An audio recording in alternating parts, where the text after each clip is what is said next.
느헤미야 9장 1절에서 6절 제가 읽겠습니다. 그달 스무 나흘 날에 이스라엘 자손이 다 모여 금식하며 붉은 베옷을 입고 티끌을 무릅쓰며 모든 이방 사람들과 절교하고 서서 자기 죄와 조상들의 허물을 자복하고 이날의 낮 4분의 1은 그 제자리에 서서 그들의 하나님 여호와의 율법책을 낭독하고 낮 4분의 1은 죄를 자복하며 그들의 하나님 여호와께 경배하는데 레위 사람 예수아와 바니와 간미엘과 스바냐와 분니와 세레비아와 바니와 그나니는 단에 올라서서 큰 소리로 그들의 하나님 여호와께 부르짖고 또 레위 사람 예수아와 간미엘과 바니와 하삼느야와 세레비아와 호디야와 스바냐와 부다히야는 이르기를 너희 무리는 마땅히 일어나 영원부터 영원까지 계신 너희 하나님 여호와를 송축할지어다. 주여 주의 영화로운 이름을 송축하올 것은 주의 이름이 존귀하여 모든 송축이나 찬양에서 뛰어남이니이다. 오직 주는 여호와시라. 하늘과 하늘들의 하늘과 1월 성신과 땅과 땅 위의 만물과 바다와 그 가운데 모든 것을 지으시고 다 보존하시오니 모든 천군이 주께 경배하나이다. 아멘. 오늘 말씀 제목은 이방과 절교한 이스라엘입니다. 이 9장의 말씀은 유다 백성들이 8장에서 절기를 다 마치고 이제 일상생활로 돌아가야 되는데 그들이 하나님의 말씀을 듣고 회개하고 또 말씀을 자꾸 듣다 보니까 더욱더 은혜를 사모하게 돼서 또 다시 모이고자 했습니다. 이들이 이번에 모인 이유를 들여다보니 그들이 회개하기 위해서 모인 것이었습니다. 절기를 다 마치고 다시 한번 자기를 돌아보는 일을 해야 되겠다고 생각해서 집회를 열게 되었습니다. 이 집회는 하나님께 회개하며 헌신을 소원하는 그러한 집회였어요. 우리가 죄 가운데서 건짐을 받고 하나님 백성이 되고 교회를 세워나가는 그러한 일들은 어떠한 절기 때에만 하는 것이 아니라 우리의 일상생활에서 하나님의 뜻을 순종하고 살아야 하는 데에 있습니다. 우리가 주일이 거룩한 안식일이라 그래서 주일만 거룩하게 지키고 주일만 우리가 거룩한 생활을 하는 것이 아니라 월, 화, 수, 목, 금, 토일 모든 날들은 우리가 주일과 같이 우리가 거룩하게 지키는 그러한 생활을 해야 된다는 것입니다. 이때에 이 사건을 많은 신학자들은 에스라 부흥운동이라고 해요. 이 부흥이라는 것은 다시 일으킨다라는 겁니다. 다시 불을 붙이는 거고 다시 살리는 거예요. 다시 하나님 앞에 새롭게 나간다라는 그러한 뜻입니다. 이것이 부흥이에요. 이것처럼 우리 영혼을 우리가 날마다 자꾸 스스로 부흥을 시켜야 합니다. 우리 사람에게는 이 인간의 부패성이 있기 때문에 아무리 은혜를 받았다고 할지라도 우리가 조금만 방심하면은 또 방심하고 게으르게 되면은 넘어지게 되어 있습니다. 펄펄 나는 것 같아도 며칠 우리가 기도를 게을리하고 성경 읽는 것도 게을리하고 그러다 보면은 우리가 하나님 앞에 깨어 있는 생활을 하지 못하면은 하나님께서 우리들에게 주시는 그 말씀을 우리들에게 계속해서 부어주고 계시는데 우리가 그 생활을 하지 못할 때에는 우리는 자꾸 넘어지게 되어 있습니다. 신앙생활을 제대로 하지 못하게 되어 있어요. 그래서 훌륭한 목회자들도 별 수 없다는 생각을 우리들도 많이 보게 됩니다. 이렇게 직책이 일을 하는 것이 아니에요. 무엇이 일을 하는 것인가 하면은 우리가 늘 말씀에 깨어있고 우리가 늘 기도 생활하고 자기 자신을 쳐서 복종시키는 회개의 생활을 할 때에 우리가 신앙생활을 하나님 앞에서 바로 할 수가 있는 것입니다. 하나님께서 우리 죄를 다 해결해 주셨지만 아직도 이 땅에 우리가 살 동안에는 굉장히 부족한 상태에 있어요. 계속해서 우리는 만들어 나가야 합니다. 이것을 우리가 구원을 이루어 나간다, 성화를 하는 생활을 해야 된다라고 말하는 것입니다. 그래서 사도 바울도 자기는 날마다 듣고 날마다 자신을 쳐서 복종시켜야 된다고 얘기를 하고 있어요. 그런 생활을 할 때 우리가 주님이 오시는 그날까지 우리가 승리하는 생활을 할 수가 있습니다. 1절에서 4절까지 보면은 이스라엘 백성이 금식하며 회개하는 내용입니다. 1절에 그날 스무 나흘날에 이스라엘 자손이 다 모여 금식하며 굵은 베옷을 입고 티끌을 무릅쓰며 라고 했어요. 8장에서 초막절 7월 15일을 23일까지 다 지키고 8일간 지키고 24일에는 온 백성이 금식하며 회개를 했습니다. 장막절 때에는 제물도 하나님께 많이 드리고 또 추수한 것이 많아서 여러 사람들과 나눠 먹었어요. 그 절기를 마치고 그 다음날 또다시 모여서 금식했다고 했습니다. 굵은 배를 입고 티끌을 무릅썼다고 했어요. 베옷을 입은 것은 회개하며 자기가 하나님 앞에서 완전히 죽은 자와 같이 되었다는 것을 표현하는 것입니다. 티끌을 무릅쓴 것은 지극히 비천한 자리에 내려갔다라는 태도입니다. 이와 같이 티끌 가운데 처하며 하나님께 죄를 자복하고 힘써 기도하는 것, 이것이 하나님 앞에 은혜를 받을 만한 태도인 것입니다.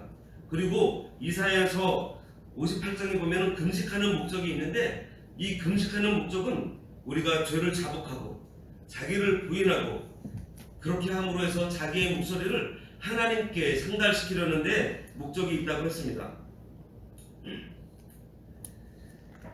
이때 금식하며 굵은 베옷을 입고 회개를 한 그 이유 중에 하나가 이 이스라엘이 이방 사람들과 통혼하고 또 너무 많이 세속화되어 버렸기 때문이었습니다. 레위기 20장에서 하나님이 자기 백성들에게 무엇을 명하였는지 한번 찾아보겠습니다. 너희는 나의 모든 규례와 법도를 지켜 행하라. 그리하여야 내가 너희를 인도하여 거하게 하는 땅이 너희를 토하지 아니하리라고 하였어요. 사람이 죄를 지으면은 땅이 사람을 토해낸다고 했습니다. 하나님께서 이스라엘 앞에서 쫓아내는 족속의 풍속을 쫓지 말라고 하셨고, 또 그들이 이 모두를 행함으로 내가 그들을 가증히 여긴다고 하셨어요. 여기서 말한 풍속이라는 것은 우상 숭배와 성적 타락을 말합니다. 소돔과 고모라가 바로 여기 이 가나안에 있었던 족속들입니다. 그리고 나서 내가 전에 너희에게 이르기를 너희가 그들의 땅을 기업으로 받을 것이라. 내가 그 땅 곧 젖과 꿀이 흐르는 땅을 너희에게 주어 유업을 삼게 하리라 하였노라. 나는 너희를 만민 중에서 구별한 너희의 하나님 여호와니라고 말씀해 주셨어요. 백성들이 초막절을 지킨 후에도 집으로 돌아가지 않고 곧바로 금식하며 굵은 베옷을 입고 티끌을 무릅쓰고 회개한 것, 이것은 참으로 큰 은혜입니다. 이들이 율법을 배워 깨닫고 보니 자기들의 죄를 발견하게 되었고 그 죄를 하나님 앞에 자복하며 회개하지 않을 수 없었던 것입니다. 2절에 보면 모든 이방 사람들과 절규하고 서서 자기의 죄와 조상들의 허물을 자복하고 라고 말씀했어요. 이스라엘 백성들은 모든 이방 사람들과 절규했습니다. 여기서 이방 사람들은 이방신과 우상을 섬기는 모든 사람들을 의미합니다. 이스라엘 백성들은 자기들 삶 깊숙이 들어와 있는 우상 숭배를 회개하고 있는 것입니다. 오늘날 성경을 읽는 우리들은 이 대목을 읽으면 이들이 이방 사람들과 절규한 사실에 대해서 별로 대수롭지 않게 읽고 넘어갈 수 있어요. 하지만 이스라엘 백성이 이방 사람과 관계를 끊었다는 것은 진짜 굉장히 대단한 사건입니다. 이스라엘 백성들이 바벨론의 포로로 끌려갔을 때 반대로 그 땅에는 수많은 이방 사람들이 들어왔습니다. 따라서 이스라엘 그 땅에는 수많은 이방인들이 거하고 있었어요. 특별히 당대 부자들과 권력을 갖고 있는 사람, 소위 잘나가는 사람들 중에는 이방 사람들이 많이 있었어요. 우리 한국 경제가 일본이나 중국과 밀접한 관계가 있는 것 같이 이미 이스라엘 백성들은 경제적인 면에서 이런 이방 사람들과 아주 가깝게 연결되어 있었던 것입니다. 문제는 이런 이방인들과 함께하는 그들이 섬기는 이방신까지 함께 이스라엘 속으로 들어갔다는 것이에요. 이방인들은 율법대로 살아가는 유대인들의 삶을 조금씩 변절시켜놨어요. 안식일에도 물건을 사고 파는 경제활동이 성행했고 이방신들의 절기가 지켜지기 시작했습니다. 이스라엘 곳곳에 우상이 세워지고 이방신을 섬기는 사람들이 우후죽순으로 생겨나게 되었어요. 바벨론 포로에서 돌아왔더니 그 땅에는 이방신을 섬기는 사람들이 이방인들이 있어가지고 점점 이제 세속화되어 가고 있었던 거예요. 따라서 학사 에스라를 통해서 말씀을 듣고 그 말씀을 깨달은 이스라엘 백성들은 이와 같은 상황을 이제 지켜만 보고 있을 수 없었던 거예요. 그들은 이방인과의 관계를 끊어내므로 막대한 경제적 손실을 보고서라도 영적인 정결함을 선택하게 됩니다. 그러한 결정을 하게 되었어요. 이로 인해서 당시 이스라엘과 이방 사회에 엄청난 혼란과 다툼이 생겼을 것입니다. 하지만 암 환자가 고통을 참고서라도 수술을 통해서 몸 안에 암덩어리를 과감하게 잘라내듯이 이스라엘 백성들은 이방인들과의 관계를 철저하게 끊어냈어요. 이처럼 죄는 단칼에 끊어버려야 됩니다. 이대로 가도 괜찮겠지? 조금만 좀 기다릴까? 조금만 더 해볼까? 하고 방심했다가는 회개할 기회를 놓치게 됩니다. 하나님께서 우리에게 회개의 기회를 주실 때 이들과 같이 과감하게 죄의 습관들을 끊어내야 합니다. 우리가 설거지도 밥 먹고서 바로 하면 깨끗하게 빨리 씻기는데 좀 놔뒀다가 시간이 지난 다음에 닦으려고 그러면 그것들이 다 말라붙어가지고 오히려 설거지하는 시간도 오래 걸리잖아요. 이 죄를 제거하는 것도 이거랑 마찬가지예요. 나중에 회개하게 되면 더 힘들어지는 겁니다. 죄에 대해서 계속적으로 이게 반복적으로 우리가 노출되어다 보면 어느새 우리도 모르게 양심이 딱딱하게 굳어지게 되어 있어요. 그래서 죄에 익숙한 나머지 나중에 회개하려고 하면 잘 이게 회개가 되지가 않아요. 기도도 되지가 않고 또 양심이 무뎌져가지고 내가 잘못한 것도 내가 죄를 짓고 있는 것도 또 깨닫지 못하게 될 때가 있습니다. 죄가 너무 익숙한 나머지 어느새 그냥 편해진 거예요. 맨날 사탕 먹던 아이에게 어느 날 갑자기 사탕을 뺏으면 울음을 터뜨리듯이 이 죄가 삶의 일부가 이제 되어버렸어요. 하나님께서 우리에게 회개하라고 말씀하실 때 아직 내 영혼에 양심이 살아있을 때 우리가 그 영혼의 암덩어리를 제거하듯이 과감하게 죄를 끊어버려야 됩니다. 그리고 이뿐만이 아니에요. 이미 이스라엘 남자들 가운데에는 이방 여자들하고 결혼해서 아이를 낳은 사람들도 수두룩했어요. 이 본문에서 이방인과 절교했다는 것은 이미 결혼해서 같이 한 집에 살고 있던 이방 여인들을 다시 그들이 살던 고향으로 돌려보냈다는 거예요. 이들이 아내가 싫어서 돌려보는 것이 아닙니다. 어떤 이들은 떠나가는 아내의 뒷모습을 보고 좀 막 울었을 수도 있어요. 그럼에도 불구하고 이방 여인들이 섬기던 이방신과 우상을 이스라엘에서 뿌리채 뽑아내기 위해서 이런 과감한 삶의 변화를 결정한 것입니다. 에스라서 10장을 보면은 이 이방인 아내를 돌려보내기로 결정한 유대인 남편들의 이름이 수도 없이 열거되어 있어요. 그리고 10장 2절에서 3절에 보면 이런 내용이 있어요. 에스라 10장 2절에서 3절에 엘람 자손 중 여히엘의 아들 스가랴가 에스라에게 이르되 스가랴가 에스라에게 이르되 우리가 우리 하나님께 범죄하여 이 땅 이방 여자를 맞이하여 아내로 삼았으나 이스라엘에게 아직도 소망이 있나니 곧 내 주의 교훈을 따르며 우리 하나님의 명령을 떨며 준행하는 자의 가르침을 따라 이 모든 아내와 그들의 소생을 다 내보내기로 우리 하나님과 언약을 세우고 율법대로 행할 것이라. 결혼을 했는데 아내랑 또 거기에 낳았던 자식까지도 돌려보냈대요.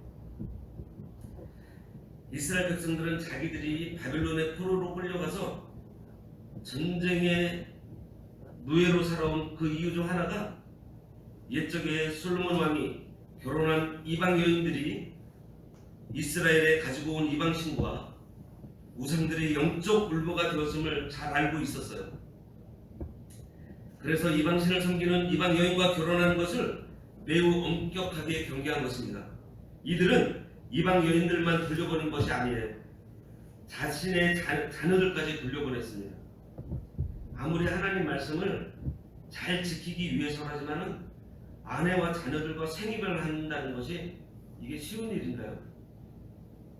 정신적 그 충격이 굉장했을 것입니다. 그럼에도 불구하고 이처럼 단호하게 이방인들과의 관계를 끊어버리려는 그 이유가 무엇일까요? 영적인 순결을 잃어버리면은 이 세상에서 아무리 좋아 보이는 것들도 다 소용이 없다는 것을 이 사람들은 말씀을 통해서 깨달은 것입니다. 오늘날 회개하면 사람들이 눈물을 흘리면서 큰 소리로 기도하는 것을 회개라고 생각을 해요. 물론 기도의 자리에서 지난날 지은 죄를 뉘우치는 것도 회개의 한 요소입니다. 하지만 중요한 것은 실제적인 삶의 변화가 없을 때 그것은 진정한 회개라고 할 수가 없습니다. 도둑이 도둑질한 것을 회개했다고 하면서 그 다음날 또 다른 집에 그 담을 넘어간다 그러면은 그것은 회개가 아닙니다. 진정한 회개는 삶의 변화를 일으킵니다. 어떤 사람이 예수님 믿기 전이나 예수님 믿은 후에나 여전히 똑같은 삶을 살고 있다면은 그 사람의 회심은 우리가 한번 의심해 봐야 되지 않을까요? 우리도 또 나 자신도 그렇습니다. 내가 회개했다라고 하면서 여전히 똑같은 내가 일을 하고 있다 그러면은 똑같은 죄를 짓고 있다 그러면은 그것이 진정으로 회개한 것일까요? 진정으로 회개한 것은 여지껏 내가 지었던 그 죄 가운데에서 생활해서 이제는 의를 행하는 생활로 내 삶에 변화가 있어야 된다는 거예요. 그 다음에 서서 자기의 죄와 조상들의 허물을 자복하고 그랬습니다. 이스라엘 백성들이 먼저 자기의 죄를 자복하고 다음에 조상들의 죄를 자복했습니다. 죄를 끊은 후에, 죄를 제거한 후에 한 일이 무엇이죠? 이제 자기의 죄를, 먼저 자기의 죄를 회복을 한 것입니다. 다른 사람의 죄를 먼저 보는 것보다 먼저 자기의 죄를 바라봐야 됩니다. 남의 눈 속에 있는 티만 보지 말고 내 눈 속에 있는 들보를 보는 그런 자복을 해야 되겠습니다. 성도는 환경의 지배를 받는 자들이 아니라 이 환경을 지배하는 사람들이에요. 하나님께서는 처음부터 환경을 만들어 놓으시고 사람으로 하여금 그 환경을 정복하라고 하셨어요. 에덴 동산에서 아담과 하와에게 정복하라고 했어요. 이게 하나님께서 우리들에게 주신 명령이에요.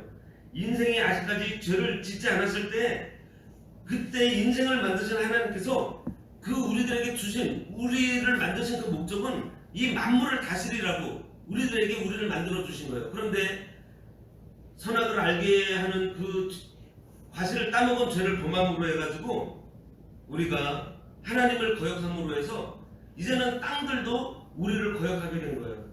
그래서 우리가 배추를 심으면 배추만 나야 되는데 그 옆에 배랭이가 나오고, 그 가지가 나오고 하는 거예요. 찔레가 나오고 잡초가 나오는 것입니다.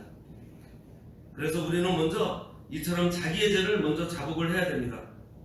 그 다음 3절에 이날에 낮 4분의 1은 그 자리에 서서 그들의 하나님 여호와의 율법을 낭독하고 낮 4분의 1은 죄를 자복하며 그들의 하나님 여호와께 경배하는 데 했습니다.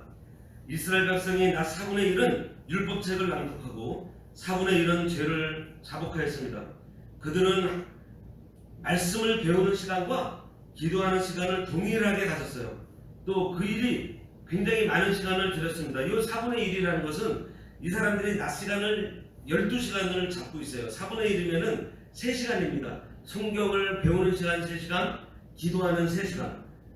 이 시간을 매일 했던 거예요. 우리가 설교를 들으면 자기가 보여야 합니다. 왜냐하면 이 성경은 우리 심령의 거울이기 때문에요. 거울을 통해서는 자기가 보여야 됩니다. 설교를 듣든지 우리가 성경을 읽든지 내가 보여야 돼요. 그래서 말씀을 들으면서 내 자신이 잘못 살았다는 것을 깨닫고 또 주님 용서해달라고 다시는 잘못된 길로 가지 않고 바로 가겠다고 우리가 결단을 해야 됩니다. 우리가 하나님 잘못했습니다. 이 말씀대로 걸을 수 있게 해달라고, 이 말씀대로 걸을 수 있게 해주세요.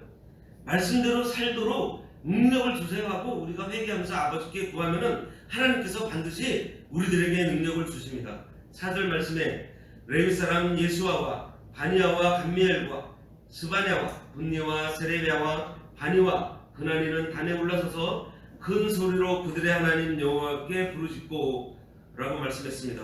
레위 사람 8명은 이 단에 올라가서 백성들을 대표해서 죄를 자복하면서 큰 소리로 기도를 했어요. 여기서 이 단은 8장 4절에 나오는 그 단을 말합니다. 그 학사 에스라가 특별히 지은 나무강단에서 이렇게 하나님 말씀을 읽어줬던 그 단이에요. 지금 이 단에 올라서서 큰 소리로 하나님 여호와께 부르짖었다고 했습니다. 여기 보면은 우리나라에서도 예전에 평양대 부흥 운동이 일어났어요.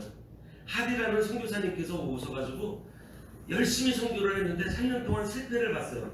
그러면서 원망도 많이 했고 참 미개한 백성이다, 이러한 생각을 갖고 좀 이 사람들을 좀 각성시켜달라고 하나님 앞에 기도를 하는데 하나님께서 그러시더래요.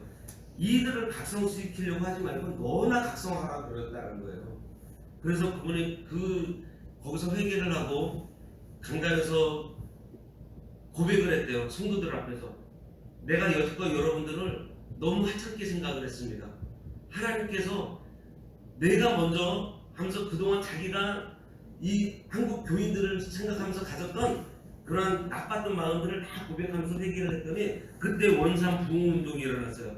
거기서 회개하는 마음을 가졌던 분들이 막 이제 전국을 흩어지다가 평양에서 사경회를 하는 도중에 길선주 장로님이라는 분께서 거기서 진짜 고백하기 힘든 그러한 자기의 죄를 그 많은 성도들 앞에서 회개를 했다고 합니다. 그때 많은 분들이 서로 자기의 죄들을 다 자복하고 회개를 하면서 그때 평양 대부흥운동이 우리나라에서 일어났던 거예요. 바로 그러면 여기저 지도자들이 먼저 자기의 죄를 자복하고 하나님께 부르짖습니다. 그 다음에 보면은 5절에 보세요. 또 레위 사람 예수아와 감미엘과 바니와 하산느야와 세레비아와 호디야와 스바냐와 부다히야는 이르기를 너희 무리는 마땅히 일어나 영원부터 영원까지 계신 너희 하나님 여호와를 송축할지어다. 주여 주의 영화로운 이름을 송축하올 것은 주의 이름이 존귀하여 모든 송축이나 찬양에서 뛰어남이니이다. 하나님을 찬양합니다. 회개의 열매는요, 아까도 말씀드렸듯이 내 삶이 변화하는 것이 있고요, 그 다음에 바로 찬양이 나오는 것입니다. 회개했더니 하나님께서 진짜 용서해 주셨구나, 하나님께서 나를 이렇게 사랑해 주셨구나를 깨닫게 되는 거예요. 그러면 찬송이 안 나올 수가 없는 거예요. 찬양이 절로 나와요. 회개의 열매는 찬양이에요. 찬양이 있어요. 그래서 우리가 한번 자세히 이렇게 주변을 둘러보세요. 입안에서 항상 옆에 지나갈 때마다 흥얼흥얼 찬양하고 계시는 분들이 계십니다. 회개의 열매를 맺고 계시는 분들이에요. 6절에 오직 주는 여호와시라. 하늘과 하늘들의 하늘과 일월 성신과 땅과 땅 위의 만물과 바다와 그 가운데의 모든 것을 지으시고 다 보존하시오니 모든 천군이 주께 경배하나이다. 여기 참 하늘이 몇 개가 있죠? 하나 있잖아요. 근데 하늘들의 하늘을 지으셨더라고요. 하늘을 복수로 말씀을 하세요. 이때에도 이미 하늘이 여러 개라는 걸 알고 있었어요. 왜 하늘이 여러 개인가면은 우리 지구가 있는 이 우주를 뭐라 그러죠? 태양계라고 그래요. 태양을 중심으로 해서 수금주와 목도 천해명 해가지고 태양계라고 그래요. 근데 이 태양계 같은 별들이 별이 이렇게 모여 있는 것들이 굉장히 많이 있어요. 이거를 모아놓은 거를 은하계라고 해요. 그런데 또 이 은하계가 또 여러 개가 있어요. 그 은하계 안에는 태양계 같은 게 여러 개 모여 있을 거잖아요. 그 은하계가 여러 개 있는 거를 또 성운이라고 해요. 그러니까 얼마나 커요, 이 우주가. 그래서 최근에 이 천문학이 발달하면서 알려진 건데요, 태양보다도 130만 배 큰 별이 있대요. 태양보다 130만 배 큰 별. 그러면은 얼마나 큰지 잘 모르시겠죠? 우리가 이 큰 우주를 만드신 분이 바로 우리 하나님이시라는 거예요. 이렇게 성경이 말씀하시는 하나님은 이렇게 위대하신 분이십니다. 이 땅도 만드셨지만은 생각해보세요. 우리가 지금 여기서요, 잠깐 눈 한번 감아보세요. 잠깐 눈 한번 감아보세요. 지금 내가 여기 있습니다. 하늘로 한 10m 위에 올라갔어요. 뭐가 보이세요? 여기 광흥교회가 보이시죠? 한 100m 올라가 보세요. 여기 마포구 서대문구가 보입니다. 저기 1km 올라가 볼까요? 이제 서울 시내가 보여요. 내가 보이세요? 우리 광흥교회도 잘 안 보여요. 더 올라가 보세요. 대한민국이 보여요. 내가 보이세요? 안 보여요. 그런데 이 큰 우주를 지으신 우리 하나님, 이 하나님을 이 이스라엘 백성들은 죄를 자복하면서 깨닫게 된 것입니다. 모든 천군, 천사들도 이제 이 하나님을 경배합니다. 하나님께서 이렇게 잘 지으시고 보존을 잘 하시는 것을 보고 이 천사들도 하나님을 경배합니다. 하나님이 너무 지혜롭고 너무 능력이 있고 너무 크고 놀라우신 분, 이 하나님을 우리가 경배하겠습니다. 우리는 죄를 지었다가 죄인으로 살고 있었는데 예수 그리스도의 은혜로 구원을 받았습니다. 우리가 이러한 우리 만물을 지으신 우리의 주인이신 하나님을 우리가 경배해야겠습니다.